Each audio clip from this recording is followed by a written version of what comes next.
220 milhões, você vê que a calculadora não cabe. Então, o pastor já disse que não há necessidade de ficarmos ali à porta. Que Deus abençoe a todos nós, aos Gideões e a essa igreja generosa. Irmãos, agora nós vamos abrir a palavra do Senhor. Vamos abrir a palavra do Senhor.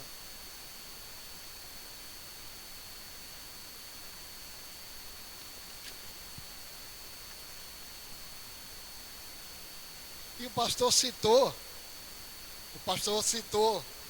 esse versículo aqui hoje, hein?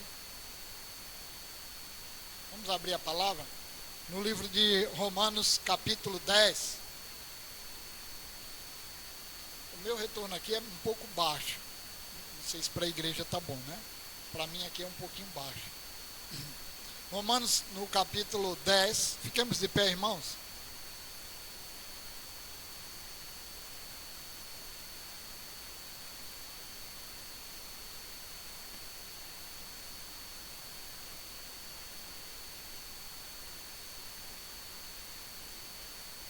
Eu ia ler do 9, mas eu quero puxar um pouquinho para o 8. Romanos 10, do versículo 8 ao versículo 15. Vamos lá? Diz assim: porém, o que se diz? A palavra está perto de você, na sua boca e no seu coração. Isto é, a palavra da fé que pregamos. Se com a boca você confessar Jesus como Senhor, e em seu coração crer que Deus ressuscitou dentre os mortos, você será salvo. Porque com o coração se crê para a justiça, e com a boca se confessa para a salvação. Pois a Escritura diz: todo aquele que nele crê não será envergonhado, porque não há distinção entre judeu e grego, uma vez que o mesmo é o Senhor de todos, rico para com todos os que o invocam. Porque todo aquele que invocar o nome do Senhor será salvo. Como, porém, invocarão aquele em quem não creram? E como crerão naquele de quem nada ouviram? E como ouvirão se não há quem pregue? E como pregarão se não forem enviados? Como está escrito: quão formosos são os pés dos que anunciam coisas boas. Amém? Oremos. Louvado seja o teu nome, Senhor, nesta noite. Aqui estamos diante de ti, da tua palavra, rogando a tua bênção para cada um de nós, a começar de mim, extensivo também aqueles que estão nos assistindo à distância, ou que irão depois ter esse privilégio de ouvir todas as partes desse culto também, a tua palavra, em nome de Jesus. Amém. Podeis sentar, irmãos?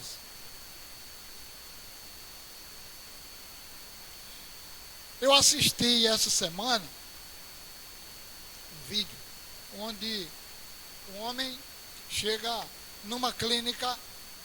Irmãos, os seus pés,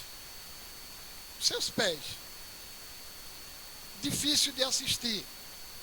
As unhas toda comprometida, com encrostas, elas dobradas, e o homem estava com o tênis e uma dificuldade grande. Quando o médico tirou o tênis, ele sentindo dores.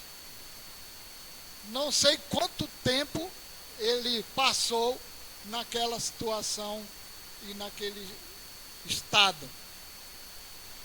Simplesmente aquele homem estava depressivo por ter perdido a sua mãe, o seu coração estava turbado, triste, depressivo, a sua boca declarava a dor que ele sentia, a incomodação, e ele confessava ali para o médico o quanto ele tinha relaxado, sido relapso ou estava se entregando, porque a sua vida estava realmente um caos. E, além do mais, por cima disso tudo, aquele homem era hemofílico. Difícil. Com a boca, ele confessava o sofrimento.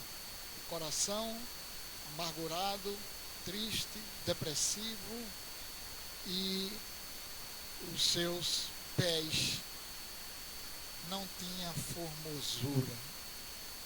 Triste, difícil. Ao contrário do que o nosso texto traz para nós. Irmãos, no versículo 9 diz: se com a boca você confessar Jesus como Senhor, e em seu coração crer que Deus os ressuscitou dentre os mortos, você será salvo. E no versículo 15 diz: e como pregarão, se não forem enviados? Como está escrito: quão formosos são os pés dos que anunciam coisas boas. Esse texto, aliás, o livro de Romanos já é um livro evangelístico, né? Já é um livro missionário, já é um livro que traz para nós muita instrução e muita orientação. E uma das coisas dentro desse contexto é que ninguém há de ser justificado pela observância da lei, a ineficácia das obras. Então, Cristo, fim da lei, é o propósito e alvo da lei. Daí, o quanto é importante o que está aí no versículo 8, a instrumentalização da fé, a importância da fé em detrimento das obras. Está claramente nesse texto. E o legalismo judaico mostra, ou nós entendemos, o quanto eles tinham dificuldade. Inclusive, o texto mostra para nós que eles não tinham o devido entendimento que assim o Senhor Jesus e o apóstolo Paulo gostaria que tivessem a respeito da salvação.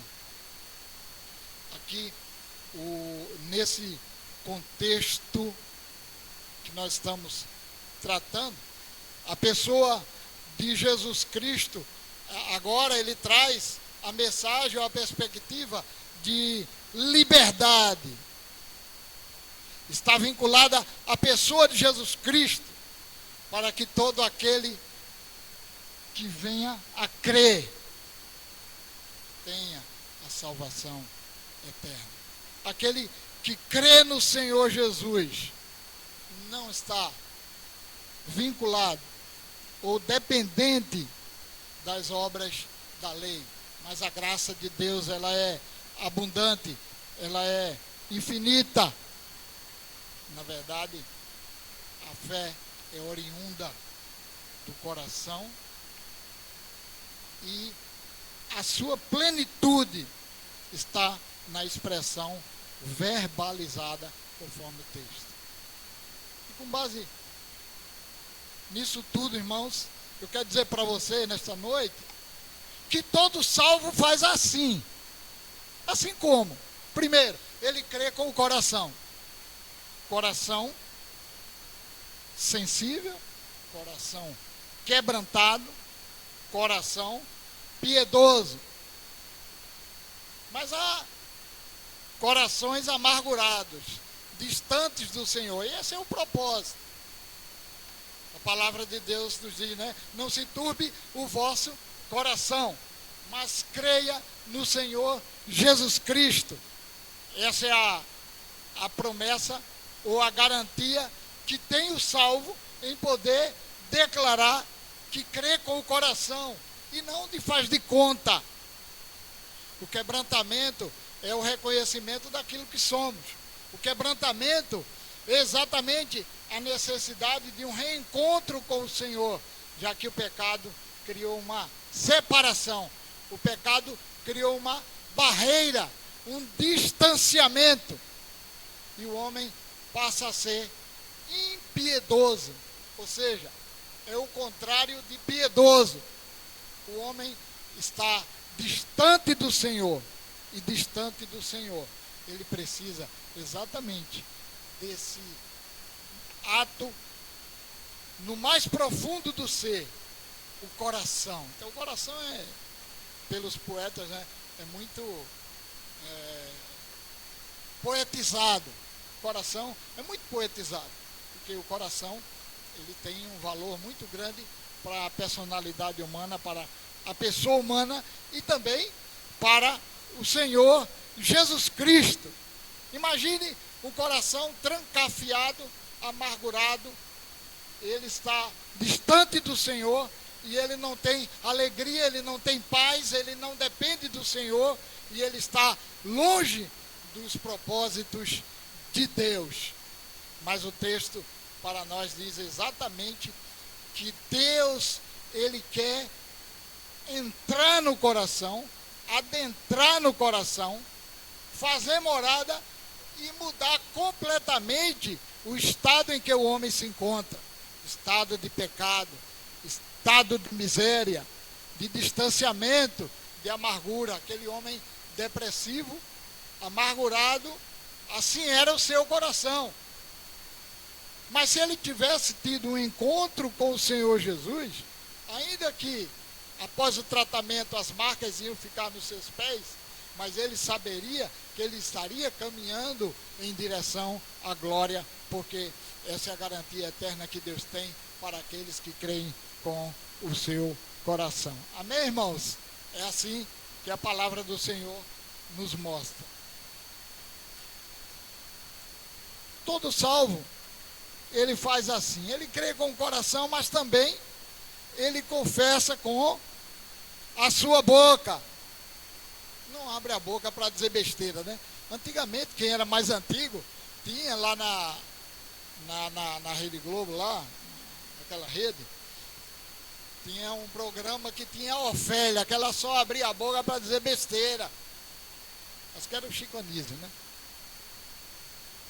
Então, o texto mostra a necessidade de se confessar com os lábios, com a boca, porque há um sincronismo entre o coração e os lábios. Porque a boca, quando se confessa, o entendimento vem junto. Ou a compreensão que de fato a Deus é superior e Ele está acima de tudo e a sua oferta é inigualável, o seu poder não tem comparação, nada nesse mundo é suficiente para preencher esse vazio, essa lacuna que existe no coração do homem. Por isso que a compreensão, o entendimento, o raciocínio, o intelecto conduz o pecador a abrir a sua boca e poder confessar Jesus Cristo como Senhor e Salvador de sua vida. Esse sim, segundo a palavra do Senhor, esse será salvo. Mas a salvação não é algo temporário, passageiro. A salvação é uma garantia eterna. Tem muito produto que tem uma garantia limitada, né? De um ano, de 3 meses, 6 meses, 1 ano, 2, 3, quando ela é estendida no máximo 6 anos, 10 anos, carro. Mas Deus, Ele garante eternamente para aqueles que são justificados pela fé. Então, a fé é um instrumento poderoso para tirar do lamaçal, da perdição, tirar do estado de pecado e de miséria aqueles, para renovar a vida e poder declarar com a sua boca que de fato a sua vida é uma nova vida em Cristo. O apóstolo Paulo, ele é fantástico, porque é um apóstolo que tem um conhecimento, uma profundidade. E nós tínhamos aqui um irmão presbítero Tertuliano, que ele era o mais paulino que eu já vi até hoje. Ele gostava dos escritos de Paulo. que o apóstolo Paulo, ele era completo na sua teologia, na sua maneira de ver. Então, o próprio apóstolo está dizendo aqui que de fato tudo isso vale a pena porque Cristo ressuscitou, porque Cristo não está no túmulo, ou não ficou preso, ou não há decepção em estarmos ligados, vinculados e atrelados a Ele. O texto mostra para nós que Ele ressuscitou para que nós tivéssemos assegurado a nossa salvação. A certeza de que seria um ato de justiça. Por isso, irmãos, é muito maravilhoso poder crer com o coração e confessar com a boca e com os lábios. Há muitos de nós, em muitas situações, ficamos receosos de dizer para alguém que Jesus é o seu Senhor e Salvador. Uma vez, para decepção minha, eu levei um bolo de folheto lá na minha classe, para decepção minha. Sabe o que aconteceu? Deus fez com que os folhetos caíssem e eu não tive coragem naquele dia de distribuir para a classe. Oh, vergonha. Foi. Bateu um receio naquela hora e eu, com os folhetos ali, caiu no chão. Aí hoje eu vejo, misericórdia, Senhor, porque a tua palavra, ela é a verdade, e o texto para nós nos diz claramente que o salvo não pode fechar a sua boca. O salvo não pode se omitir. O salvo não pode ser um agente secreto. Agente secreto é aquele que se omite, aquele que não confessa, mas ele diz que há alegria no coração daquele que confessa Jesus como Senhor e Salvador. Por quê? Porque não será jamais envergonhado. Ainda que a gente se envergonhe. Foi um fato, né, que aconteceu naquele dia, pelo menos, naquela classe. Eu passei por isso. Mas o texto diz que quem crê com o coração e confessa com a boca, não será envergonhado. Amém, irmãos? É a palavra que está dizendo para nós. Por quê? Deus não faz distinção. O homem faz. Do preto, do branco, do rico, do pobre. Se tem um cheiro agradável ou desagradável.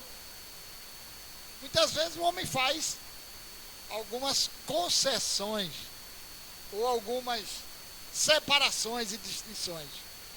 Mas o texto para nós, ele deixa claro, irmãos, que não há distinção. É o mesmo Senhor que opera no judeu, no grego, no gentio, na igreja hoje, em Peixinhos, nos confins da terra, nas gerações futuras. Porque todo aquele que invocar o nome do Senhor será salvo. E tem mais aqui, ó. Quando ele fala no tempo da Escritura, ele fala será salvo. Mas quando nós declaramos Jesus como Senhor e Salvador, aí nós devemos nos sentir salvos hoje.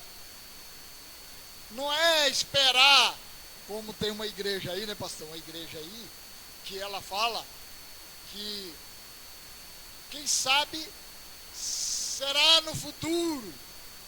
Eles detupam o texto lá do ladrão lá na cruz, quando diz, em verdade te digo hoje, estarás comigo no paraíso, né? Jesus está dizendo, hoje mesmo estarás no paraíso.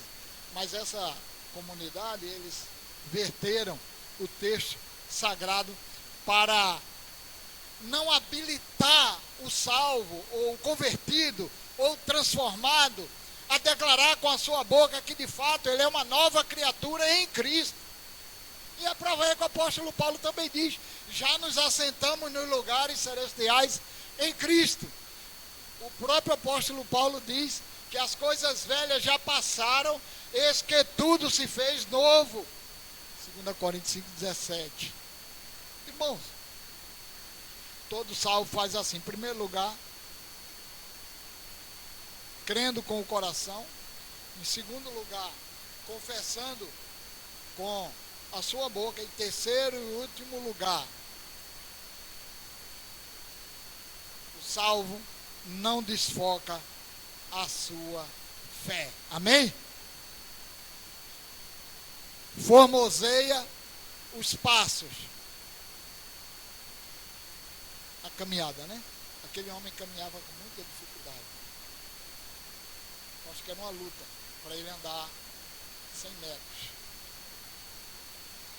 Mas, segundo o próprio texto nos mostra, né? Que esse comprometimento com a palavra diz: como, porém, invocarão em quem não creram? Como podem crer se não ouviram? Como ouvirão se não há quem pregue? Mas aí o texto diz, né? Aliás, aí ele diz em seguida, né? E como pregarão se não forem enviados? Mas ele arremata dizendo, né? Mas aqueles que estão na brecha, que estão na dianteira, que se predispõem, esse tem os pés formosos, porque anunciam coisas boas, coisas grandes, a mensagem da palavra de Deus. Então note que o coração, a mente e os pés. Veja o sincronismo, né? Os pés podem caminhar para a morte, para o abismo. Quantos e quantos já perderam a sua vida trilhando por caminhos tortuosos. Mas o salvo não desfoca a sua fé, não perde o rumo, a direção, o trajeto, a caminhada. Precisa fazer da oportunidade um bem maior. Há oportunidades que vêm e vão. É como uma flecha perdida, né? Dito aí 3 coisas que não voltam nunca, né? Então, a oportunidade, aquela oportunidade que eu tive e que eu me omiti, não volta mais. Quantas vezes o pecador está clamando por uma palavra e a gente se omite? Por algum motivo. Por causa do ambiente, por causa dos que estão ao redor, ou a possibilidade de alguém criticar. Mas os pés formosos, olha aí, são formosos, ou seja, não importa se você tem os pés 44, né? Fala aqueles que tem uma prancha, né? Não importa se é 46, 44, se é 36, 32, miudinho, né? Aquele pezinho, não importa. O importante é a caminhada. O importante é o deslocamento. O importante é o foco. Eu lembro a luta de Maguila e Holyfield. Gente, aquele lutador começou arrasador, Maguila com Holyfield. Arrasador, parecia que ele ia derrotar Holyfield. Em um segundo apenas, nem um segundo, Maguila desfocou, Holyfield deu na ponta do queixo, ele passou um tempão para se levantar. A falta de foco. Ele estava muito confiante, porque Holyfield deixou ele bater, e aí ele foi à lona. Então, irmãos, todo salvo, não desfoca a sua fé. Que bênção, né? Que bênção. As oportunidades passam, mas a nossa caminhada, ela permanece para sempre. Nós estamos, irmãos, peregrinando por este mundo, né? Nós somos peregrinos, não desertores, porque nós somos herdeiros. Nós não fomos deserdados, nós somos herdeiros da morada celestial em Cristo Jesus. Amém, irmãos? Todo salvo crê com o coração, confessa com a sua boca e não desfoca a sua fé. Caminha com os pés firmes na rocha. Muitos textos falam dessa caminhada, né? Caminhada vitoriosa em Cristo Jesus. Que Deus derrame graça e nos abençoe para que tudo aquilo que foi dito aqui hoje sirva primeiro para a minha vida, para que eu seja uma bênção, porque como salvo eu só posso fazer assim também juntamente com vocês. Que Deus nos abençoe.